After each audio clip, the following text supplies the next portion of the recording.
Эзний хайр инрэл дуустдаггүй. Өршөөлт нь төгсгөлгүй. Өглөө бүр энэ нь цоо шиг. Таны итгэлт байдал юутай аваагаав. Хермоны шүүдэр өглөөний хөтөлбөр эхэлж байна.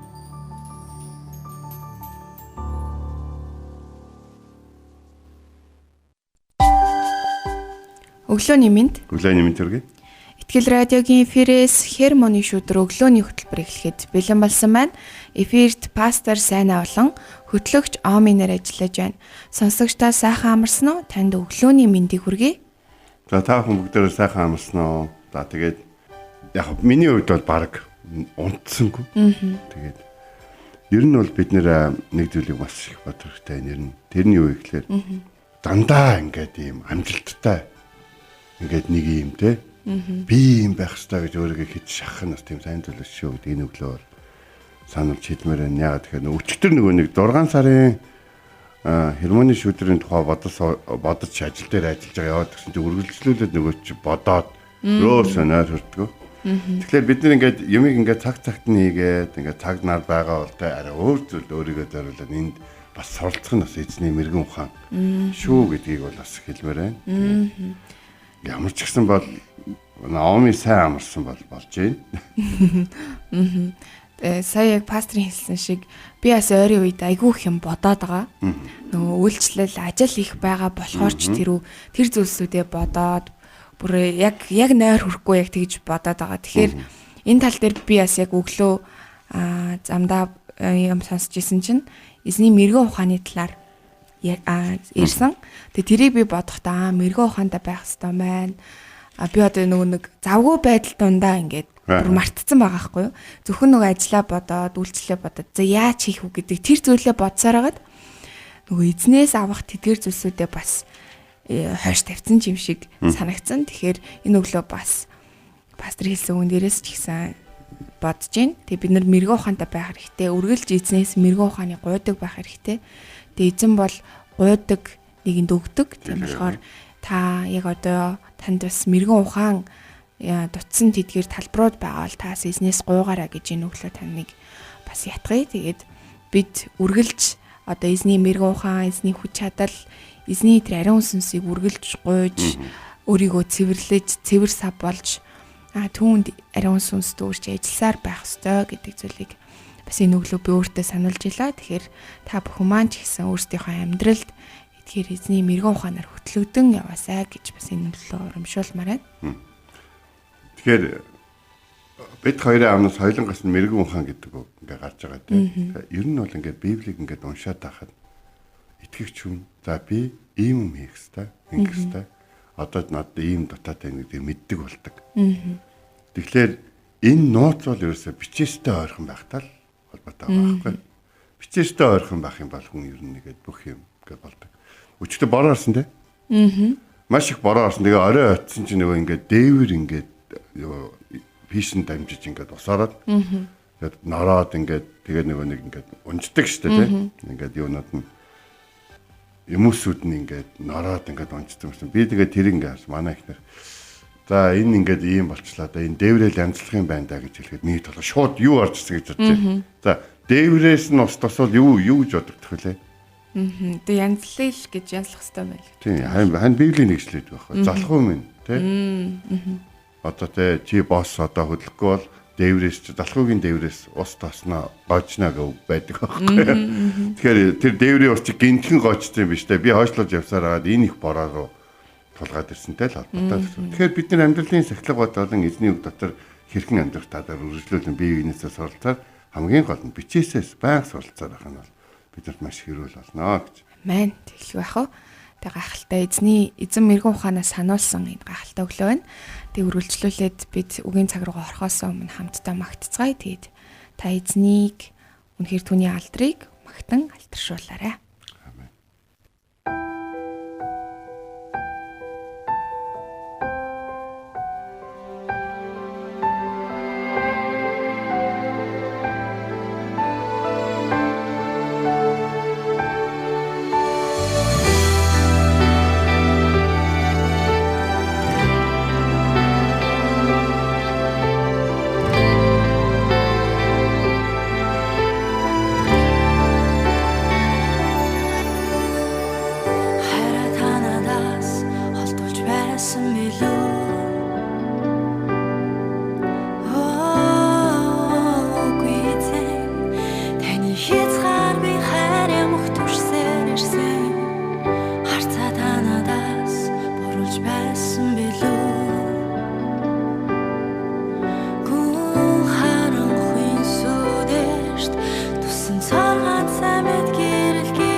Өглөө бүр хайр инэрлээ надад сонсгооч.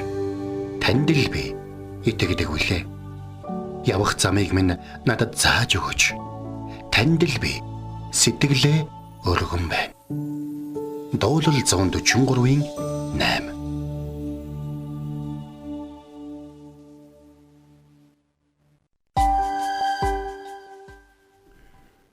За өнөөдөр бид нар хамтдаа Ром номын тийм. За Ром номын 12 дугаар бүлгийн 13 дугаар ишлэл байна. За энд юу гэж байна гэхээр ариун хүмүүсийн хэрэгцээнд хандвал зочломтойгоо байхыг ирмэлз гэсэн үг. За тэгэхээр одоогийн нийгэмд бол туршламжтай байх, одоо хандивлах, нэмэрлэх гэдэг зүйл бол маш их өргөн хүрээнд боломжтой болсон гэж бодож байна. Тэгээд өнгөрсөн бүтэн сая сүмдэр нэг манай пастор номлох үед би өргөл аваад намайг номлох үед манай пастор өргөл хариуцдаг байхгүй. За тэгээ миний хариуцдаг ээлж ирлээ. За тэгээд би тэгсэн. За эзэн бурхандаа бүгдээрээ хамтдаа өөрсдөө зориулж ирсэн өргөлөө өргөе. Тэ? Эзэн өөрөө мэдээд энэ өргөлийг хамгийн бидний зарцуулах ёсноос хамгийн сайнаар хамгийн одоо агуугаар хэрэглэх болтугай. За ингээ бүгдээрээ хамтдаа залбираад бүгдээрээ тэ өргөлөө бэлдээд утасныхаа банкныхаа апыг нээгээд тэгээд ингээ өргөлийн цагтаа оролцъё гэж хэлсэн. Тэгээ манайхан бүгдээрээ инээлдээ тэгээд ингээд хүмүүс уцаа гаргаж байгаа. Ер нь бол нөгөө уцаа гаргаараа гэж нөгөө нэг тий. За бүгдээрээ утасныхаа юу Библийг гаргая ч гэж баг хэлдэггүй пастор нь өргөлдөө тэгжсэн чи их хөвгөлтэй байсан. Манайх бол жижиг цуглаан. Гэхдээ өргөлийн болон бусдад зориулж байгаа зориулалт бас тэр сэтгэл хөрөнгө оруулалт зохион байгуулж байгаа бүх зүйлүүдээр бол миний хувьд бол миний сэтгэлд бол маш их нийцдэг. Тэгээд би тийм хүмүүсийн нэг хэсэг болсондоо бол маш их баяртай байна. Ариун хүмүүсийн хэрэгцээнд хандвал гэж. Эхлээд бүх төмөр ариун гэдэг үгэн дээр жоохон тогтъё. Та нар бол сонгогдсон усаа, та нар бол ариун үндэстэн гэж эзэн өөрөө хэлсэн байхгүй. Тэгэхээр ариун гэдэг нь нөгөө хуучны ойлголтоор элитивд юм уу, алтан ургийнх юм уу нөгөө левчүүд бол биш яхаа. Та нар бол гэдэг үг нэг Есүс Христийн дотор Есүс Христийн тусаар ариусгагдсан цэвэрлэгдсэн Есүс Христийн одоо нэрээр одоо нэрлэгдсэн эзний нэрийг дууддаг тэр арт түмнээ эзэн ариун хүмүүс гэж бол хэлж байна. Тэгэхээр ариун гэдэг үг нь бид нар өөрсдөө угаа цэвэрлээд юм уу эсвэл те бид нар арчаатай байгаад байдаг тэр ариун байдалтай холбоотой биш.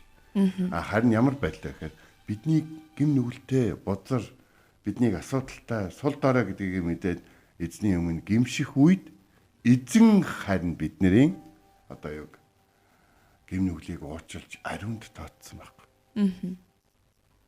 Тэгэхээр нөгөө нэг Петрийг эзэн дуудаад сайн мэдээнд ашиглах гэсэн чинь дургүй байсан байхгүй Петр. Яага Петр ингээд дургүй байсан бэ гэхлээр нөгөө очиж сайн мэдээ тарахсан хүмүүс нь ромчууд байгаад байсан байхгүй. Петр ромчуудад дургүй штэ. Угаасаа Петр загсчин болсноос хойш ромчууд те түүнийг дээрлэж, түүний аавыг дээрлэж, түүний таньдаг бүх загсчдыг дээрлэж, эргэн тойрныхын бүхэл хүмүүсийг дээрлэж тэгээд татвар авч заримдаа шууд алж хядаж те эсвэл одоо юу гэдгийг хүчээр ажил хийл гэж гих мэт.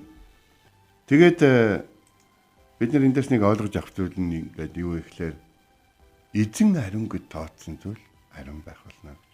Амен. Гэтэ нэг зүйлийг харин энэ дээр яваа. Би нэг цуглааны нэг итгэжтэйгээ ингээд жоохон юу гэдгийг тэр хүн нөгөө өөрийгөө өмөрөд ингээд болохгүй байх үед ярьжсэн чинь эзэн намайг уучлчаад байхад та яагаад байгаа юм гэдэг асуулт гарсан. Зүгээр тэр үгэн дээрээс л тэр хүн айгүй аюултай нөхцөл байдалтайгаа харагдаж байгаа. Яагаад тэгэхээр эзэн уучлсан бол одоо ярилцж байгаа хүнтэйгээ уулзраад хамт залбирах хэрэгтэй байгаа байхгүй. Бас таашрах, эзнийг ирж харах. Яагаад гэвэл түүнийг унгах, түүнийг одоо гадуурхах, түүнийг одоо тэгэх зоригтой хүн өмнө нь юусаа байхгүй байхгүй. Харин ямар ч тохиолдолд ингээд те яах вэ би алдаа л үздэй гэж ингэж ярьж байгаа энэ байдлыг харахад бол надад бол айлтаа санагдаж байгаа байхгүй. Яагаад тэгэхээр тийм тохиолдолд ариусгагдсан, уучлагдсан, эдгэж чөлөөлөгдсөн гэж хэлэхэд бол хэцүү гэсэн үг болж байна. За ингээд бурхны хүн гэдэг үг Библиэлд ариун хүн гэдэг үг хэд хэдэн газар гардаг юм. За нэгдүгээрт нь за миний санаж байгаагаар бол Хаад номын 12 дугаар хаадын 13 дугаар бүлэгтээ гардаг.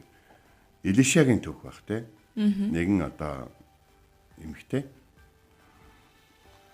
нөхөртэй хэлж байгаа шүү дээ. Биш манайхаар орж гараад байдаг энэ хүн бурхны ариун хүн юм шиг байна гэж.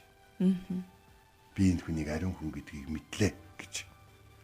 Тэгээд Илишаг яасан бэ гэхээр нөгөө ор бэлдээ, дэнлүү бэлдээ, ширээ бэлдээ Илишатай очиж та энэ газраар явах үедээ энд орж амарч байгаарай гэж хэлдэг байхгүй.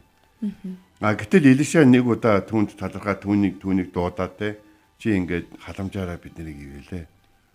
Би чиний төлөө хинтээ ярилцах уу, хаантай ярилцах уу? Би чиний төлөө цэргийн жинчэнтэй ярилцах уу гэж асуусан талаар би дултанд суралцж байсан. Өөрийнхөө төлөө хаантай цэргийн жанжинтай ярилцахгүй харин ард түмний төлөө Бурхны хүслийг биелүүлэн амьдарч байгаа болохоор ариун хүн гэдэг Бурхны хүн гэдэг хүндэтгэлийг Илиша тухайд бол авсан байсан. Бүгдээрээ хэрвээ Лук номын 8 дугаар бүлгийг хэрвээ харах юм бол 8 дугаар бүлэгтээ Есүс Христтэй хамт байдаг эмэгтэйчүүд болон нэг хэсэг хүмүүсийн тухай гардаг. Тэн дээр бол үгдсэнгөө тэд нар бол Есүс Христийг Бурхны илгээсэн Месая ариун нэгэн гэдгийг бол мэдсэн. Тийм учраас тэд нар Есүсийг хамт авч олон өөрсгөн хүмүүст туслаасаа гэсэндээ тэд өөрсдийнхөө хөрөнгөөр тусдын болж үргэлж Есүсийг дагаж явдаг байлаа гэдэг үг Библиэлд бичээтэй байдаг. Тэдний зарим нь өөр захирагч хүний эхнэр байсан байгаа даа. Тэ? Тэгээд зүгээр эндээс нэг юм бод. За хүн эхнэр нь ингээд хүн дагаа яваад юм. Ингээд юу гэдэг 3 жил Израилийн ингээд хаасаагүй яваад эхлэх юм бол ямар ч нөхөр хүн ер нь уурж гайх байх. Гэтэл тэр хүн эхнэрт нь яг юу хийсэн бэ? Тэр хүн өөрөө ямар хүн бэ? Юу хийсэн нь баг хамаагүй. Ямар хүн бэ гэдэг дээр тэр нөхрийн нэг юм итгэл явж байна да тий. Есүстэй хамт яв манай эхнэр. Санаа зовхон бол байхгүй. Есүс бол зүгээр нэг юмтэй юм хүмүүсийн анхаарлыг өөр дээрээ татах гэж нэг эго амбицэн дэлтгэе байсан тийм юм ядцсан нэг юм бол биш ээ. Есүс бол үнэхээр ингээ хүмүүсийг хайрладаг тий. Би эхнэрээгээ идгэх гэж ямар их бодлоо. Гэтэл Есүстэй уулзаад идгэсэн юм чинь одоо тэгээд миний эхнэр жаргалтай байгаа. Тэгээд би ингээд эхнэр бас жаргалтай байгаа тий. Тэгээд миний эхнэр Есүсийн тэр үйл хэргийг дэмжиж гэсэн. Тийм болохоор миний хувьд ч гэсэн жаргалтайгаа миний эхнэр тэгээд ингээл явж илаа гэж. Тэгэхээр бид нар хэрвээ бас Үйлс номын 2 дугаар бүлгийг харах юм бол хүмүүс ингээд өргөлөө бүр газраа зараад авчираад ингээд анхны чуулганыхынд өгөөд хүн болгоны хэрэгцээнд ариун хүмүүсийн хэрэгцээнд зориулан хандивлж исэн талаар бас гардаг. Бид нэр яаж мөнгө олсноо бол мэдж байгаа. Яаж зов зүдэрчтэй хичээж өглөөнөөс оройд хөлс gaajуулан зүтгэж олсон гэдгийг бол мэдж байгаа. За тэгээд харин тэрийг юунд өргөж байгаа вэ гэдгийг мэддэг байх нь одоо ястаа жинхэнэ нэг өглөөний бит хоёрын нэг ойлгож авдаг мэрэгэн ухаан байхгүй. Тэгэхээр те олон хүмүүс одоо ингээд амлалтын бичиг гэдэг янз бүрийн юм дээр биччихээд тэгээд тэрэндээ хүрэхгүй байх тохиолдол бол гардаг. Болж игэл хүрээрээ. Боломжоо өөрийнхөө одоо боломжоор бити хязгаарлаарай. Харин боломжоо золиосоор тооцоорой гэж. Золиосоор ягаад тооцоорой гэж хэлж ихээр эрт дээр үед бол одоо яг Монголд улсын хэвлэлээр явах гэж байгаа юм шиг ярих гэж байна. За Лев Овг аймаг гээд бүхэл бүтэн аймгийг эзэн өөртөө үйлчлүүлэхээр сонгоо тэр тогтолцоог бий болгоод эзэн өөрөө оролцоод 11 Овг аймгийг тэдний амьдрал үйлчлэлээр дамжуулан ерөөсөн.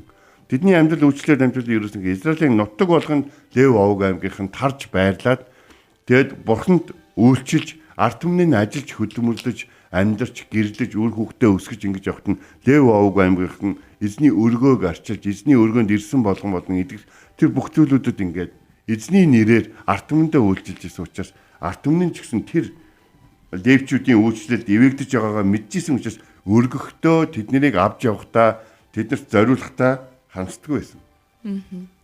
Бид эцэст нь нэг жишээ яриад ингээд өнгөрөхөд ариун хүмүүсийн хэрэгцээнд хандвал зочломтгой байхыг хичээг. Зочломтгой гэдэг үгийг сонсохоор Авраам бол шууд санаанд ордог. Еврей номын 13 дугаар бүлэгтэр Авраамын талаар ингэж шин гэрэн дээр дурдсан байна. Гадныхынд зочломтгой хандхаа бүгэ мартаа. Учир нь зарим нь үүгээр мэдлгүйгээр тэнгэр элчийг дайлсан удаа байгаа шүү гэж. Тэр тэнгэр элч нь яасан гэж Авраамын амьдралд хамгийн их сэтгэлийн зовлон болж байгаа ойрхон байдаг гин бодроор дүүрсэн Содом Гомор хотрыг устгах талаар ирсэн. Бас тэндээс дүүнэрийг нь аврахаар ирсэн. Бас Авраам чи дараа жил хүүтэй болно гэж хэлэхээр ирсэн. Тийм тэнгэрж ирсэн байхгүй. Тэгэхээр өнөөдөр бидний зочилж байгаа, дайлж байгаа, бидний зориулж байгаа, өргөж байгаа, тусалж байгаа хүмүүс нь Бурхны хувьд ямар хүмүүс болохыг Бурхны одоо ямар ажлыг бидний дунд хийж байгаа бид бол сайн мэдгүй. Гэхдээ нэг зүйлийг бол одоо би таахын зүгээр сануулсан хэлж байгаа. Би урайлан хэлж байгаа биш. Жишээ нь энэ 7 хоног бол одоо нэг пастортай талархах 7 хоног гэдээ ярьдаг. За миний хувьд энэ баярыг бол амар юм юутай чухал тооцсон авч үздэггүй уучлаарай. Яагаад тэгэхээр бидний дуудлага, бидний үйлчлэл Бурхны өмнө бол хувь тавилан маш өөр зүйл байгаа. Бид нэр энэний төлөө нэг цахилгаанчдын өдөр, багш нарын өдөр, Юуны өдөр гэдэг шиг тийм өдөртэй байх нь ямар болохыг би сайн мэдгүй. Өдөр болгон л хэрвээ таны төлөө амьдралаа зориулж байгаа хэнийг та талархдаг бол түүний төлөө залбирч хэрэгцээтэй үед нь соргог мэдрэмжтэй байхад эзэн таныг өөрийнх нь хүнд миний дагалдагчдаас хамгийн сул дараад нь аягуус өгснийхээ шагналыг алдахгүй гэсэн амлалтанд хүрнэ гэдэгт л итгэж байна. Тийм болохоор ямар нэгэн албадлагаар биш өөрийнхөө төлөө үйлчилж байгаа Бурхны зарц нарт энэ 7 хоногт талархаж тэдний төлөө залбирч өрөөх нь бас сайн зүйл болоо гэж бол миний хувьд бол бодож байна. Амен. Ариун тэгээд хандвал гэдэг үг бас байгаа. Би та бүхнийг алив сайн зүйлд оролцоотой байгаасаа гэж байна. Та гачигдж байгаа бол гачигдж байгаа хүмүүс тусламж хэрэгтэй гэдэг та өөрөө мэдж байгаа юм байна. Тийм учраас боломжтой үедээ өөрсгөө нөхцөл байдалд орж байгаа хүмүүст яг тэр цаг мөчид туслах боломж таны өмнө эзэн нээж өгдөг гэдгийг битгий мартаарай. Эзэн харж хандаж эзэн бэлхан өрөөх болтугай.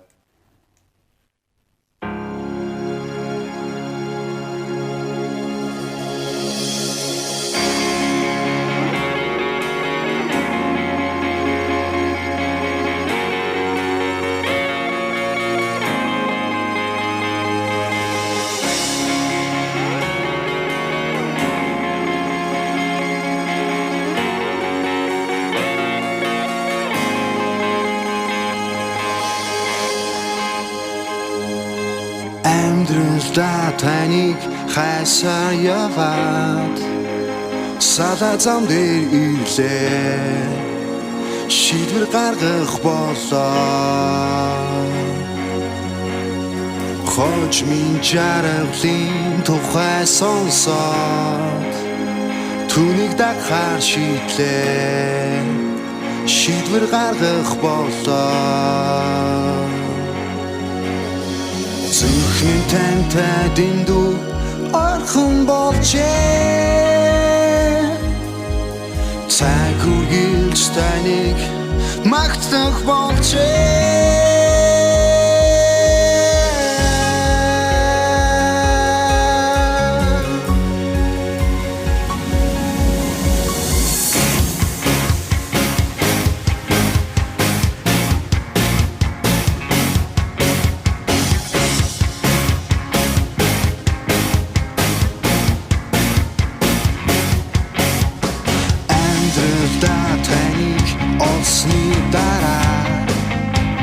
Нарийн зам дээр ирлээ шийдвэр гаргах болоо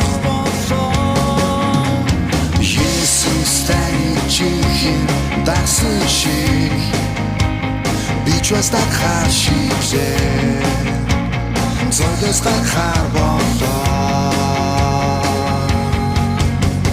Зүрхэн тантай дэндүү орхон болжээ Таник магтах болжээ ертөнцийн хэзэн таник би цаг үргэлж магтахдаа үдийн үстэнтэй хамт гэж хашгирцгаа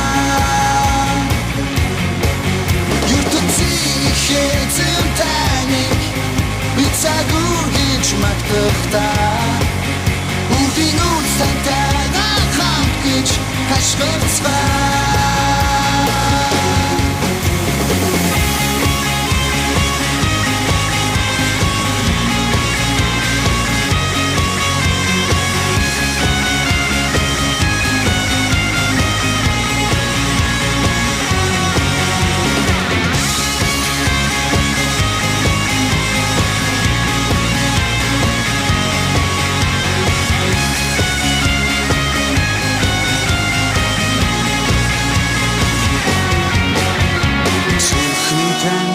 дэндүү орхон болжээ Цаг үргэлж таныг магтах болжээ Зүрх минь тантай дэндүү орхон болжээ Цаг үргэлж таныг магтах болжээ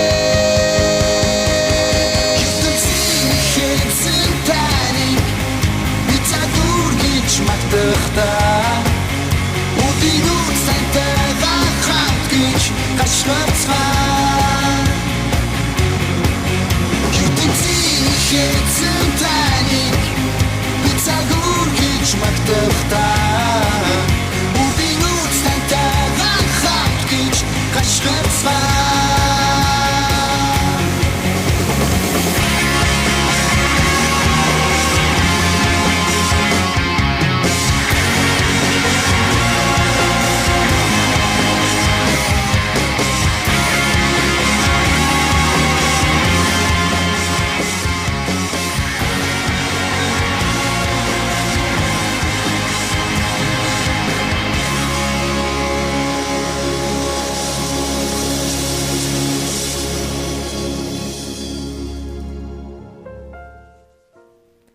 Бид өнөөдрийн үгийн цагаараа Ром 12-ын 13 ариун хүмүүсийн хэрэгцээнд хандвал зочломтгой байхыг эрмэлз гэсэн ишлэлийн дагуу хамтдаа суралцлаа. Тэгээ бид биедээ ариун хүмүүсийн гэсэнтэй ариун хүмүүсийн хэрэгцээнд бид нар хандвалдаг бас тэр зочломтгой байдлыг эрмэлздэг тэр нэг юм байгаараа гэж өнөглөө сануулж байна. Тэгээд пастор Масаяс ирсэн пастортай талархах тэр өдөр 7 хоног гэхүү өдөр гэж нэрлэх үү тий. Пастортай талархах 7 хоног гэж. 7 хоног. Ааха. Тэгэхээр пастортаа баярлаа гэд хэлий. Сайн пастортаа баярлаа. Тэгээд эзэнд үйлчилж байгаа тэдгээр бүхэл зориулалт амьдралаа зориулж байгаа пастор болон үйлчлдэг тэр бүхэл хүмүүст үнэхээр баярлаж талархснаа илэрхийлье. Тэгээд таа ч гэсэн бас пастортаа тэдгээр үйлчлдэг хүмүүст бас талархлаа илэрхийлээрэ гэж уриалъя. Монголын пасторлогчны холбоо гэдэг холбоо байдаг байхгүй. Тэр холбоонд одоо 600 хэдэн пастор саяхан батламж авлаа гэж хэлж ирсэн. Тэнгуут зарим хүмүүс "Пөөх ямар олон пастор вэ" гэж хэлж байгаа. Тэр бол тоо. Бидний одоо пастрын одоо тэ батламжин дээр байдаг л тооны тоо байхгүй зэвэр. Яг үндэ 98 онд миний бодлоор 98 онд орчим анхны пастор тамлагдсан болов уу гэж санаж байна. Монгол пастор шүү дээ. Тэрнээс хойш 600 гаруй хүн пастраар үйлчлэхээр сонгогдсон байна. Энд чи 28 жил гэсэн үг болж байгаа. Аль хэдийн зарим нь бурхан аавын ингэрт одсон. Зарим нь унсан. Зарим нь сахилгажуулагч чуулган те үйлчлэлийг нь одоо хураасан. Зарим нь бол одоо цөхөрч ядраад өвдөөд үйлчлэлээ өгсөн гэд. Энэ 600 гууланга одоо байгаа юм бишээ. Тийм болохоор пастор гэдэг энэ одоо үйлчлэлийг тэгээ энэ дуудлагыг хүлээж аваад үйлчлэгээр шийтсэн хүмүүс хэдэн жилч бай. Бүхэл амьдралаараа ч бай. Эзэнд үйлчлэх боломж олцсон. Тэгээд эзэнд үйлчлэхдээ хамгийн гол нь Бурхны ард түмэнд үйлчлэх боломж олцсонд талархаж явдаг. Тэгээд тэр хүмүүсийг бас таавхан бас өрөөж байгаарай. Өрөөнө гэдэг нь би нөгөө ингээд те хамаг юмыг нь хангаад өг гэж суутахаар үл яриаг. Тэгвэл ер нь өрөөж байгаарай л гэдэг үгийг л би нээлттэй хэлмээр байна. Тэгээд Бурхан манай Монгол пасторуудыг ивэх болтгоо Монгол үндэстэн Монгол хэлээр ярьдаг хүмүүст үйлчилж байгаа бүхий л бас гадны бидний төлөө амьдралаа зориулж байгаа пастор мишонеруудыг бас өрөх болтгоо. Хамт залбирая. Эзэн та бол агуу, та бол ариун, та бол амьд. Бид өнөөдөр бидэнд өгөгдсөн нэгүслэр бидний бэлгүүд бүгд ялгаатай. Үйлчлэлээр, сурагч нь сургаалаараа, ятгагч нь ятгалгаараа, өгөгч нь өгөөмрөөр өгөж, удирдагч нь хичээнгүй зүтгэлээр, өршөөгч нь баяртайгаар энэ бүхнийгээ хийхэд бид бас эзэн таны хүмүүстэй хамт зогсохыг хүсэж байна. Монголын бүхий л пастор, Монгол гэдэг нэрийн дор эзэн танд алдрыг өргөж байгаа бүхий л таны тас нарыг таны гайхалтай нэрээр өрөөж байна. Та тэднийг ивэж, өрөөж, эдгэж, чөлөөлж, урамшуулж, хүч чадлыг өгөөрэй. Есүсийн нэрээр залбирлаа. Амен. Энэ хүрээд манай хөтөлбөр өндөрлөж байна. Итгэл радиогийн эфирээс Хермоны шүдэр өглөөний хөтөлбөр танд хүрлээ. Хамт байсан сонсогч танд баярлалаа. Маргааш энэ цагта эргээд уулзцгаая. Эзэн таныг харж хандах болтугай.